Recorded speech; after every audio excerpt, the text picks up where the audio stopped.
Hello student, political science विषय के अंतर्गत आज हम देख रहे हैं कि शीत युद्ध के क्या कारण थे। शीत युद्ध यानी द्वितीय विश्व युद्ध के बाद में विश्व की जो सबसे शक्तिशाली महाशक्तियाँ थीं, यानी कि पूर्व में सोवियत रूस था और पश्चिम में अमेरिका था।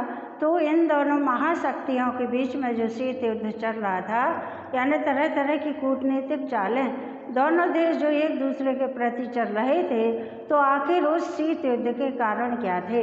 तो बच्चों, शीत युद्ध के कारण है, ये दो तरह के कारण थे शीत युद्ध के। पहला है सामान्य कारण, यानी जो कि बिल्कुल सामान्य कारण थे। उस समय जो शीत युद्ध दोनों देशों के बीच में जारी था, तो उसके सामान्य कारण, और एक तरफ हम देखेंगे इसके तात्कालिक कारण। तो तात्कालिक यानी उस समय ऐसी कौन सी विशेष परिस्थितियां बन गई थी कि शीत युद्ध इतना लंबा चला दोनों देशों के बीच में, और उसमें केवल दोनों देश ही नहीं, विश्व के लगभग सभी देश उस शीत युद्ध की चपेट में शामिल थे। ठीक है बच्चों, तो पहला हम देख रहे हैं शीत युद्ध के सामान्य कारण। तो शीत युद्ध के सामान्य कारण के अंतर्गत पहला आता है संघर्षों की अनिवार्यता, यानी जो संघर्ष जो होते हैं, तो अंतर्राष्ट्रीय राजनीति के संबंधों को आगे बढ़ाने के लिए, स्थिर करने के लिए, या अंतर्राष्ट्रीय राजनीति में अपने संबंधों को आगे दूसरे अन्य देशों से आगे ले जाने के लिए सभी जो महाशक्तियाँ होती हैं, तो इनके बीच में संघर्ष बहुत ही आवश्यक हो जाता है। यानी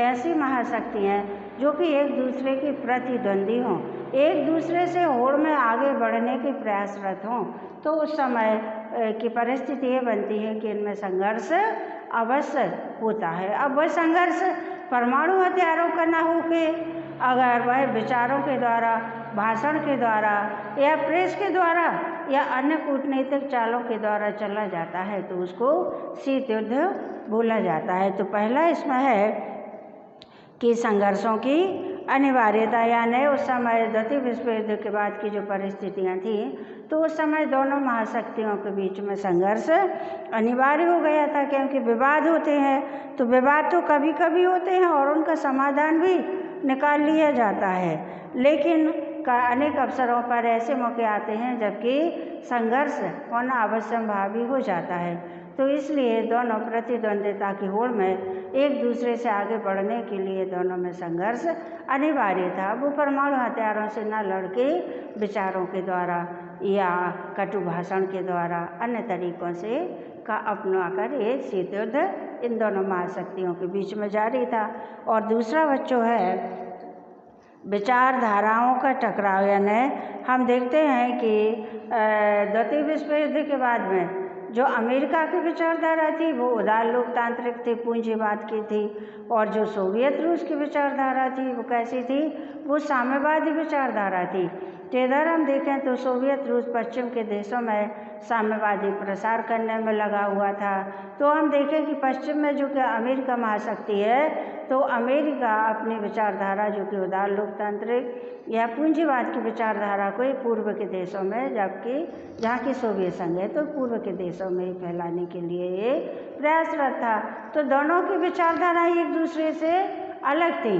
अमेरिका चाहता था कि पूंजीवादी विचारधारा का प्रसार हो पूरे विश्व में, और सोवियत रूस चाहता था कि साम्यवादी विचारधारा का प्रसार हो विश्व के अन्य देशों में। तो इस तरह से विचारधाराओं का इतना अधिक, दोनों की विचारधारा में इतना अधिक मतभेद था कि उस समय युद्ध या संघर्ष अनिवार्य था। ठीक है, तीसरा आता है बच्चों पारस्परिक संदेह। पारस्परिक यानी जब दो देश एक दूसरे पर दोनों ही विश्वास ना करें, संदेह की नज़र से देखें, ऐसी कुछ इन दोनों देशों की बातें थी कि दोनों अपनी अपनी नीतियों को, अपने अपने सैन्य गठबंधनों को, अपने अपने परमाणु हथियारों को या परमाणु भट्टियों को या वो परमाणु प्रक्षेपास्त्रों को दोनों एक दूसरे से छुपा रहे थे। तो दोनों एक दूसरे को संदेह की नज़र से देख रहे थे। तो उस समय पारस्परिक संदेह जो है सोवियत रूस और अमेरिका के बीच में शीत युद्ध को चलाने वाला ये सबसे बड़ा उस समय का एक कारण था। तो शीत युद्ध को जन्म देने में सोवियत संघ और पश्चिमी राष्ट्रों के पारस्परिक संघर्ष ने भी उस समय दोनों के बीच में महत्वपूर्ण भूमिका को निभाया था, क्योंकि सोवियत संघ और पश्चिमी राष्ट्र जब द्वितीय विश्व युद्ध था तो उससे पहले तो मित्र राष्ट्र थे, लेकिन द्वितीय विश्व युद्ध के दौरान ऐसी बहुत सी घटनाएं घटी थी जबकि दोनों एक दूसरे को संदेह की दृष्टि से, वैसे तो दोनों ने द्वितीय विश्व युद्ध में एक दूसरे का साथ दिया था, लेकिन फिर भी अपने अपने हितों को लेकर दोनों के बीच में यदा कदा तनावपूर्ण वातावरण स्थापित हो ही जाता था। जैसे द्वितीय विश्व युद्ध की घटना हमने आपको सुनाई थी कि इसमें 1941-42 में, और शीत युद्ध चला था 1939 से, तो ये सन 1941-42 की घटना है जबकि जर्मनी ने सोवियत रूस पर आक्रमण कर दिया था और जर्मनी की सेनाएं सोवियत रूस में काफ़ी अंदर तक घुस आई थी। तो उस समय अमेरिका ने सोवियत संघ की सहायता की थी और सोवियत संघ की जब अमेरिका ने सहायता की, दोनों देशों ने जर्मनी का मुकाबला किया, तो जर्मनी की सेनाएं तो वापस जर्मनी मतलब लौटना पड़ी, लेकिन अमेरिका और सोवियत रूस के मध्य में जो समझौते हुए थे, सोवियत रूस ने उन समझौतों को पूरा नहीं किया था। तो ऐसे बहुत सी घटनाएं होती रही थी कि इनमें पारस्परिक संदेह जो है एक दूसरे देशों के प्रति जारी था। अगला है परस्पर विरोधी प्रचार, यानी दोनों देश एक दूसरे के खिलाफ जब भी मौका मिलता था, जब भी राष्ट्रीय मंच या अंतर्राष्ट्रीय मंच पर जब भी बात होती थी तो दोनों एक दूसरे के विरोध में ही प्रचार करते थे। ठीक है, तो इनके द्वारा जो अभियान चलाया जा रहा था उसको भी शीत युद्ध का कारण मान सकते हैं। तो इधर सोवियत रूस जो था वो अमेरिका के पूंजीवादी विचारधारा का विरोध करता था, जबकि जो अमेरिका था वो सोवियत रूस की साम्यवादी विचारधारा का विरोध करता था, उनके विरोध में प्रचार कर रहा था। तो इस तरह से दोनों देश एक दूसरे के लिए परस्पर विरोधी प्रचार में जुड़े हुए थे। तो ये भी शीत युद्ध का एक सामान्य कारण माना जाता है। अगला है विजित प्रदेशों पर नियंत्रण की इच्छा, यानी द्वितीय विश्व युद्ध में दोनों महाशक्तियों ने साथ में मिलकर जो प्रदेशों को जीता था या जिन प्रदेशों को विजित किया था, तो उन प्रदेशों पर दोनों महाशक्तियां अपना अपना अधिकार स्थापित करने का प्रयास कर रही थी। तो जैसा कि हमेशा ही होता है कि सभी अपने हितों के लिए लड़ते हैं, तो उस समय यही अमेरिका और सोवियत रूस के बीच में भी पोजीशन आई कि जर्मनी और इटली, जो कि सोवियत रूस और अमेरिका ने क्या है दोनों ने मिलकर इन पर अधिकार अपना इनको हराया था। तो द्वितीय विश्व युद्ध के बाद में जर्मनी और इटली पर अधिकार करने के लिए दोनों देशों में आपस में क्या होने लगी, प्रतिद्वंद्विता होने लगी, या जो माहौल था वो दोनों देशों के बीच में तनावपूर्ण बनने लगा था। तो बच्चों अभी हमने देखा है ये शीत युद्ध के सामान्य कारण। अब हम देख रहे हैं शीत युद्ध के तात्कालिक कारण, यानी ऐसी कौन सी परिस्थितियाँ थी कि उसी समय जो इतने बड़े बड़े कारण बन गए कि शीत युद्ध करीब 45 साल तक चला। ये कब तक चला? जब तक कि सोवियत संघ के गणराज्य सोवियत संघ से अलग नहीं हो गए, यानी सोवियत संघ का विघटन नहीं हो गया।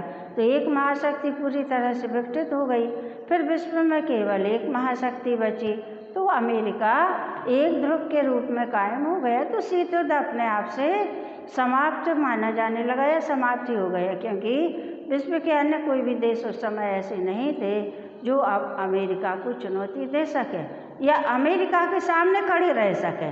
तो शीत युद्ध का समापन माना जाता है सन 1991 में, जबकि सोवियत रूस का विघटन हुआ था। ठीक है, तो बच्चों अब हम देख रहे हैं यहाँ पे शीत युद्ध के तात्कालिक कारण। ठीक है, तो तात्कालिक कारण में पहला है पूर्वी यूरोप का सोवियतीकरण, दूसरा है रूस द्वारा ईरान से सेना बुलाने से इनकार करना, और तीसरा है पश्चिमी राष्ट्रों द्वारा सोवियत संघ को सहायता न देना, यानी अपर्याप्त सहायता देना। पश्चिम के जो राष्ट्र हैं जो कि अमेरिका के आसपास के राष्ट्र हैं, तो वो सोवियत संघ को पर्याप्त सहायता नहीं दे रहे थे। और चौथा है अमेरिका द्वारा अणु बम बनाने की जानकारी सोवियत रूस से गुप्त रखना। ठीक है, तो पहला बच्चों हम देख रहे हैं पूर्वी यूरोप का सोवियतीकरण। ठीक है, तो सोवियत संघ और पश्चिम के जो राष्ट्र हैं तो उनके बीच में तनावपूर्ण या शीत युद्ध का सबसे प्रमुख कारण था, तात्कालिक कारण जो माना जाता है वह यूरोप का सोवियतीकरण था, पूर्वी यूरोप का सोवियतीकरण था। तो सोवियत संघ ने क्या किया था कि याल्टा और बाल्कन में जो समझौते हुए थे, याल्टा और बाल्कन के समझौते में किए वायदों को इसने पूरा नहीं किया था। ठीक है, तो याल्टा का जैसे हुआ था कि जर्मनी की सेनाएं तो भाग गई थी, लेकिन अमेरिका सोवियत संघ के बीच में जो समझौते हुए थे तो सोवियत रूस ने उन समझौतों को पूरा नहीं किया था। तो इस तरह से याल्टा सम्मेलन जो कि 1945 में हुआ था, तो इसमें पश्चिमी शक्तियों ने पूर्वी और मध्य यूरोप पर रूस की सैन्य सत्ता को स्वीकार कर लिया था। यानी पश्चिम के जो राष्ट्र हैं तो उन्होंने किस पर, पूर्वी और मध्य यूरोप पर सोवियत रूस का अधिकार यानी सोवियत रूस की सत्ता को इन्होंने स्वीकार कर लिया था। लेकिन इसी समझौते में एक बात इस पर भी सहमति हुई थी कि यूरोप के सभी स्वतंत्र हुए राष्ट्रों में वहाँ पे स्वतंत्र निर्वाचन कराया जाएगा। यानी वहाँ पे क्या कराया जाएगा, वहाँ पे जनता अपने अधिकारी को, जनता अपने शासक को चुनेगी, यानी जनता द्वारा वहाँ के शासक का चुनाव होगा, यानी वहाँ पे लोकतांत्रिक शासन की स्थापना की जाएगी। तो ये वायदे किए गए थे कि वहाँ निर्वाचन कराकर लोकतांत्रिक संस्थाओं की स्थापना की जाएगी। लेकिन सोवियत रूस ने क्या किया कि अपने किए गए वायदे को इसने बिल्कुल अनदेखा कर दिया। सोवियत रूस ने जो वायदा किया था उस वायदे को इसने बिल्कुल अनदेखा कर दिया और इसने जो पोलैंड जो है, ठीक है, तो पोलैंड पर इसने क्या किया कि पोलैंड में साम्यवादी शासन की स्थापना कर दी। यानी पूर्वी यूरोप का जो भाग है पोलैंड, तो उस पर इसने साम्यवादी शासन की स्थापना कर दी थी। तो 1948 तक पूरे पूर्वी यूरोप में सोवियत के जो समर्थित है वो जनवादी लोकतंत्र की स्थापना कर दी गई थी। यानी सोवियत रूस जिसका समर्थन करता था वो थी वहाँ पे जनवादी लोकतंत्र, उसकी स्थापना कर दी थी। तो परिणाम तो ये साफ आ रहा था कि पश्चिमी राष्ट्र सोवियत संघ के प्रसार को रोकने के लिए अब पूरे जोर से, पूरी ताकत से इसके सामने, सोवियत संघ के सामने उतर आए थे। ठीक है, दूसरा है रूस द्वारा ईरान से सेना बुलाने से इनकार करना। तो द्वितीय विश्व युद्ध के दौरान ही मित्र राष्ट्रों ने ईरान पर कब्जा कर लिया था और उत्तरी ईरान पर सोवियत रूस ने अपना नियंत्रण स्थापित किया था या अपना कब्जा कर रखा था। तो सन 1942 में एक समझौता हुआ था जिसमें जर्मनी के समर्पण के बाद मित्र राष्ट्रों की 6 माह के भीतर ईरान से अपनी सेनाएं वापस, यानी जर्मनी जब समर्थन कर देगा तो उसके ठीक 6 महीने बाद जो ये जिन्होंने अपना कब्जा कर रखा है तो ये अपना क्या करेंगे कि जर्मनी से अपनी सेनाएं वापस बुला लेंगे। लेकिन सोवियत रूस ने अपनी सेना तो वापस नहीं बुलाई, बल्कि इसके आगे क्या कदम उठाया, उसने ये कदम उठाया कि उत्तरी ईरान में इसने विद्रोह को भड़का दिया, प्रेरित कर दिया, यानी विद्रोह को इसने भड़का दिया और ईरान के साथ उसके तेल के संसाधनों को लेके इसने ईरान में एक तरफ तो इसने वो विद्रोह भड़का दिया, ठीक है, उत्तरी ईरान में विद्रोह को भड़का दिया और फिर ईरान के साथ ही इसने तेल के संसाधनों को लेकर एक 25 वर्ष का एक समझौता भी कर लिया। ईरान के साथ में तेल पदार्थों को लेकर इसने क्या किया कि अपना 25 साल के लिए एक समझौता कर लिया। तो फिर क्या हुआ कि जब संयुक्त राष्ट्र संघ को बीच में आना पड़ा तब कहीं सोवियत रूस ने ईरान से अपनी सेनाओं को वापस बुलाया। तो ऐसे बहुत सी बातें आई थी जब दोनों का तनाव अंतर्राष्ट्रीय मंच पर तक पहुंच गया था और अंतर्राष्ट्रीय मंच आने की किसको, संयुक्त राष्ट्र संघ को बीच में आना पड़ा था, तब कहीं दोनों के बीच में तनाव कम हो पाया था। ठीक है, तीसरा है पश्चिमी राष्ट्रों द्वारा सोवियत संघ को सहायता ना देना। तो जो पश्चिम के राष्ट्र हैं, ठीक है, तो उन्होंने सोवियत संघ को जो सहायता दी थी वह सोवियत संघ की नज़रों में बहुत ही कम थी या अपर्याप्त थी। तो युद्ध के दौरान सोवियत संघ का यह आरोप था कि पश्चिमी राष्ट्रों ने सोवियत संघ को सहायता जो दी है वह बहुत ही कम है, और इससे सोवियत संघ के मन में यह संदेह पैदा हो गया था कि पश्चिमी राष्ट्र जो है जर्मनी के हाथों उसका विध्वंस करना चाहते हैं। पश्चिमी राष्ट्र फिर से अब जर्मनी को सोवियत संघ उकसा रहे हैं कि जर्मनी अब फिर से सोवियत संघ पर आक्रमण करे और सोवियत संघ को नष्ट कर दे।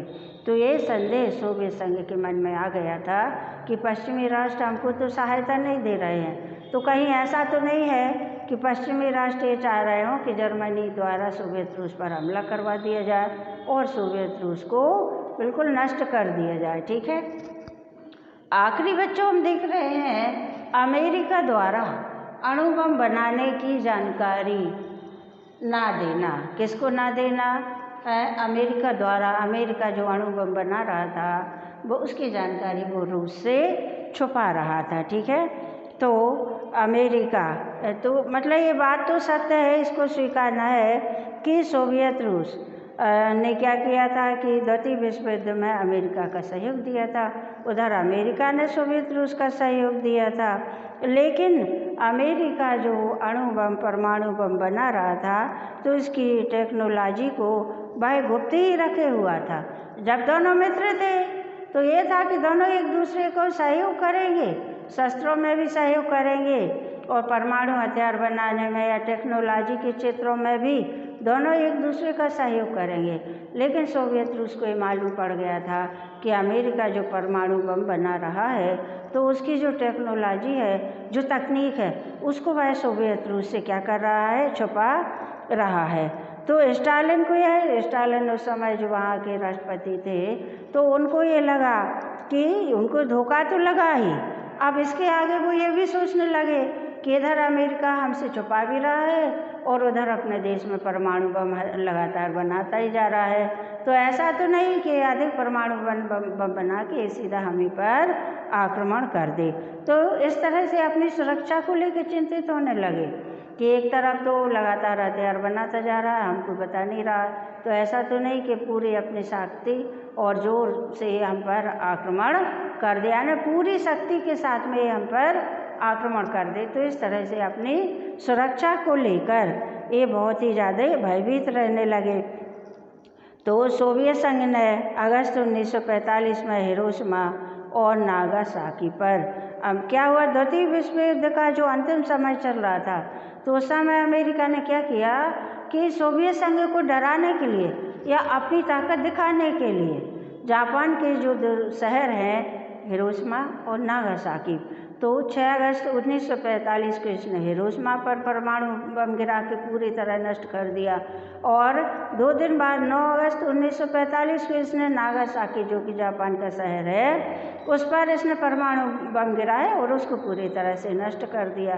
तो वहाँ के जो राष्ट्रपति थे गोर्बाचोव, अब उनको यह सुरक्षा को लेकर बहुत ही ज़्यादा अमेरिका के प्रति संदेह होने लगा था कि ऐसा तो नहीं कि अमेरिका आगे चलकर हम पर ही परमाणु हथियारों से हमला करके हमको नष्ट करने का विचार बना रहा हो। तो इस तरह से ऐसे बहुत से कारण थे जो उस समय दोनों देशों के बीच में एक विवाद का कारण बने हुए थे, यानी दोनों देश एक दूसरे के प्रति मित्रता तो ऊपरी दिखा रहे थे लेकिन अंदर ही अंदर अपनी शक्ति को मजबूत कर रहे थे, अपनी सैन्य शक्ति को बढ़ा रहे थे और अपने अपने देश की जो विचारधारा थी उसको ये अन्य देशों में प्रसारित कर रहे थे। तो इस तरह से अपनी सत्ता भी ये फैलाते जा रहे थे, अपनी सैन्य शक्ति को भी ये बढ़ाते जा रहे थे और सामने वाले देश से अपनी शक्ति को ये छुपा रहे थे। तो ऐसे बहुत से कारण हैं, सामान्य कारण और तात्कालिक कारण, जिन बिंदुओं पर हमने अध्ययन किया तो उस समय